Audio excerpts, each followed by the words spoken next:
There's a lot of confusion about the timeline in the Marvel Cinematic Universe. The time that we see the movies and the time that the events take place within the movies is totally different.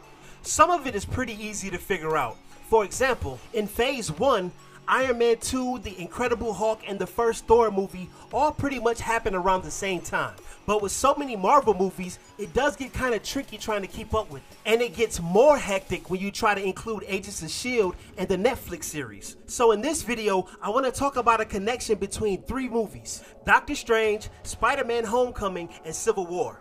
Now, if you're new to the Trap Nerds channel, do me a favor and hit the subscribe button and turn on the notifications. And as always, give me your thoughts and opinions in the comment section. Okay, so first, I have to give props to my homie Pilot Cristobal. He was the one that showed this to me.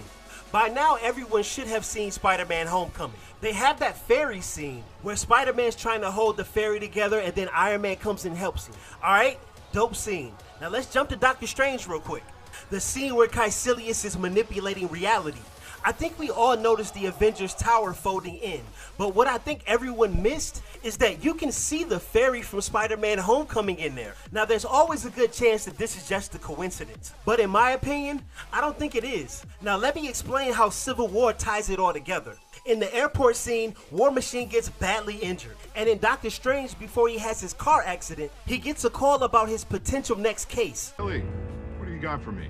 I've got a 35-year-old Air Force colonel, crushed his lower spine in some kind of experimental armor, mid-thoracic burst fracture.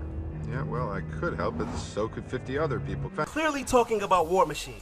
And lastly, the beginning of Spider-Man Homecoming picks up right during the events of Civil War. So if we line this whole thing up, War Machine gets injured and they're looking for the best doctors to fix him up.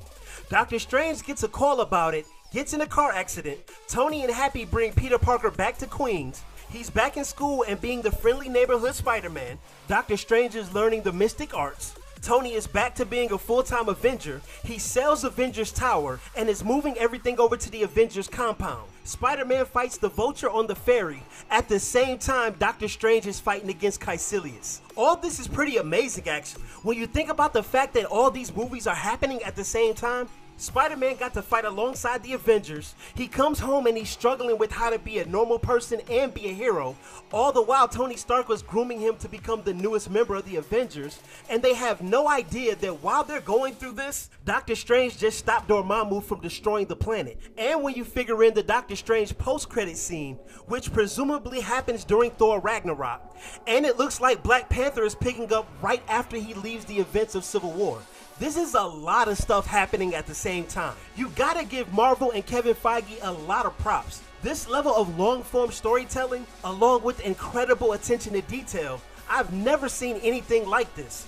But let me know what you guys think. Do you agree or disagree? Give me your thoughts and opinions in the comment section.